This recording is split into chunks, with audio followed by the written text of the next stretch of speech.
guys, how are you? Good. How are you? Good. I'm good. I'm great. And we have Sean. Is it right? Am I saying it right? That's right, Sean. Okay. It's Sean, Matt, Sam, and Ben. Yeah. Yes, That's Welcome to our lounge in Bali. Wow. Thanks for having us. Great to be here. It looks like an amazing lounge, and man, these couches too. Welcome to our lounge in Wellington, New Zealand. Yeah. Well, I wish I can go there actually. I wish I could go there. Okay, then we switch. Yeah, let's switch. It's a bit cold here right now. I feel like I feel like it'd be nicer in Bali. Yeah. Much nicer there. Yeah. I don't think so. Maybe it's much nicer in there. maybe. Okay, let's talk about your EP. Congratulations for your EP Diamond. And yeah, I want to ask, like, what was the most unforgettable things that happened during the making process of this EP? Maybe like stay out late like for a lot of times, or maybe like you forgetting your meals. Yeah. Wow, that's a tough one. We've written this song over such a long period of time. Mm-hmm. I think one of the things that I remember is we stayed in this really nice house in Los Angeles when we lived there, like in 2019. And it used to be the house of like Okay. a bunch of people used to, some famous people used to live there. Oh. Scott Storch lived there, and we wrote the song "Love in the Morning," which is on the EP, and at that house In his old bedroom. in Scott Storch's old bedroom. Oh, yeah, well, Scott Storch, but I'd say Nicki Minaj's old bedroom. She also lived there. Really? And Adele. Oh, true. Yeah, Scott Storch is probably third on the list. No, because I reckon Scott Storch is way up there. What did you think? Oh, we can We can take this further if you Yeah. like. We'll But talk about this afterwards. Yeah, So, guys, that's what I remember. I remember writing that song in that bedroom. I feel like it was an inspiration. Yeah. Oh, okay. Okay, that's amazing. So your group are mentioned as the most success group by the medias in New Zealand. Like, is it going to be a burden for you when you're releasing this EP, or maybe your singles? Is it going to be a what, sir? Like a burden, maybe like for you. Right. Something. Do we find it stressful? I don't think that we try and listen to anything or we don't try and take on too much. You know, if people say that they like what we do, or they say that we're doing really well, that's awesome. Like, it's nice to appreciate that in the moment, but we don't carry that with us. the most pressure we put on ourselves, really. We're quite perfectionists in the studio. We want to get it 100% right. So we don't really feel... We just try to put out music that we love, Yeah. and if other people love it also, then that's a bonus. Yeah. Okay, so now, like, as you know, everything is went viral really easy. Like TikTok, everything is happening really fast. Like, do you have an expectation that your song will going as viral as any other songs? Wow. Oh, we've tried to not have them, you know. We don't really want to think about it. It's like, I feel like that stuff doesn't happen when you're trying. It's just, Right. So I just think it's better for us not to think about The that. most random things go viral. There's we had some good advice from some people. It was just like we like obsess over the music right up until the point where it's out, you know, and then it's no longer. There's nothing we can do at that point. yeah. So If you want to Just help let make it things go viral, feel free. Yeah. Okay. Indonesian, it's like one of the country that can make anything viral really fast. That's a fact. Well, I'm glad we're talking. Let's have an agreement. What do we do then? Maybe you have to dance. Okay, whoa. Yeah. Hold on. You should have started with that. We have a song, Fashion Sense, so you need to go out and show us your most fire outfits. Best outfit for that song. Fashion sense. Oh, and talking about fashion sense, actually, I read in the comments in your YouTube, like most of them, they say like that's one of their favorite in your EPs. Like when you making the songs, like have you ever thought that it's going to be like the most favorite one, or maybe you already making it as the ace for this EP? I think we knew that one was special when we wrote it. You knew that was fun. It's a good vibe. It's always impossible to know. Weird, though. You're Yeah, just you like, never know. the song is kind of a bit of a funny song as well. Like, you don't know if everyone's gonna vibe with it. Yeah. It's kind of, so yeah, I don't know. We just make it so how we like it, and then we'll see what happens after that. Like Sam said before, it's not really up to us. But yeah. Yeah. That day when we wrote Fashion Sense, it was a really fun day, and it doesn't always happen where you can translate the kind of energy in the room into the song, but I feel like with that song it definitely Yes.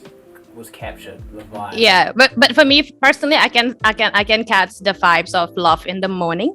Yeah. Oh, Yeah, I liked it. I really like that one. Very fun day. Yeah. Yeah, it was really good. So actually, you have a music genre, like there are jazz, funk, R&B, and pop element in it. Like, how do you want to define your music genres actually? We try not to. Yeah. Oh, As much as possible, we just say we put the music out there. I mean, sometimes with Spotify or different things, we need to put, click a genre or whatever, and we do that when we have to. But as much as possible, we just try and let the music speak for itself, and whatever people want to call it, that's fine. It's just pop. We just say pop now. okay. So like, I'm not trying to comparing, but I think we have to. It's like comparing to your previous project with Haley Stanfield. That was like something that it's really easy listening for me.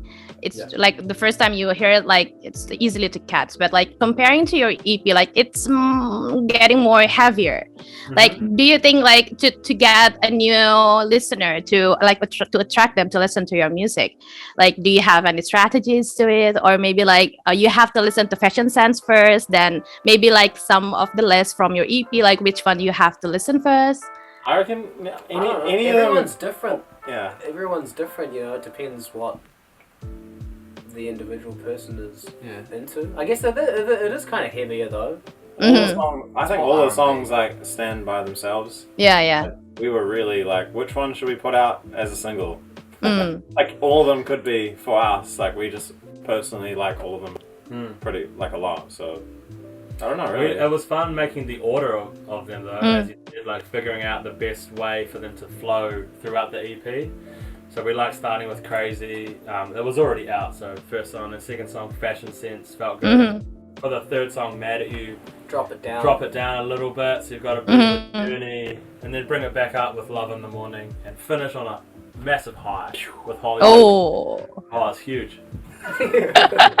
That's great. Okay, so during the writing sessions of this EP, like do you guys do it like all together, or maybe like each one have their own parts? Sometimes we bring in something, Mad at You, I think was one. It was like a voice note that was on like my phone that I sent Matt like a couple of years ago. And Matt's like, "Yo, we should make a song out of this." And then we all sit in the room and play instruments, and it's almost every time someone brings some small part in where it's a lyric or a melody or some chords on a guitar or something, and then we all come together and go, sweet, let's try this, we could do this. Exactly, but we also have, it's not like I just come in and only do the drums and Sean only does the vocals. We have, each four of us have an opinion on everything. I can say, I don't like your guitar line, Ben, I think it's boring, I think it's slow, I think it's crap. No, I'm just joking, but the point is that we have a say on everything. It's very sometimes it's really hard as a group like to have the same vision, like everybody have different things, so like how do you guys manage it? Sorry. I think that the vision often isn't the first thing that often it will be, or the vision might be one person's, and they might have a lyric and a melody or something that they bring in, and they have an idea from that, and then we all kind of put our take on it, and then it gets to a certain point, and then we figure out what it is, what the song is going to be, and then at that point it's like, okay, cool, now let's do that. Let's take it 100% as far that way as we can. If it's going to be a funk song, then, like kind of, I guess Hollywood is kind of like that. Then it's like, cool, we'll take it all the way and make it as much of that thing as we can, and then It's almost like it's like each idea has its own vision. It's like not really. It's pretty obvious to all of us. I guess if someone has an idea, through that process of trying to make it into something like Sam just said, like that idea will form its own path, like thing. Yeah. Okay, cool. That's amazing. And what do you hope, like, or maybe like, what is the bigger picture that you want for this EP? Oh, it'd be cool to get more people listening to it so we can go on tour, because we just want to come to Southeast Asia and Asia in general. We haven't been there yet. We've only spent time in Europe and America, New Zealand, Australia. We haven't, and so we're gonna do it. We're gonna do it regardless if you listen to the EP or not. We're coming over. Yeah. We're gonna force you to listen. Yeah. Oh, that's good. With this EP, we just want people to turn it up loud, have a good time. It's an EP written to be fun. It's representative of us. It's how we play live. We want it to be fun, entertaining. And after a bit of, I wouldn't say downtime, but things have been a little bit slower over the last couple of years. It's a kickstart True. into the next phase of things. So we've got, we'd like people to obviously check this music out, and we love it as it is, but keep an ear out for more new stuff that will be coming soon. I want to come to Bali. Oh, you should. You should come to Bali. I actually was looking at Bali on the map the other day. I've been we were talking about going on there for a holiday or something. That'd be awesome. Lots of New Zealanders go to Bali, I think. Yeah, of course. Like there's a lot of them in here. Are there cool gig venues there? We do, but it's kind of traditional. Like maybe you can combine with traditional things. I see. We'll look into it. Yeah. Okay, so before we close, like anything you want to say to your fans in Bali, like to those that are always supporting you? Just thank you so much. Thank you. Thanks for listening to our music. You. Yeah. And we'll see you soon. Hopefully. Okay, great. So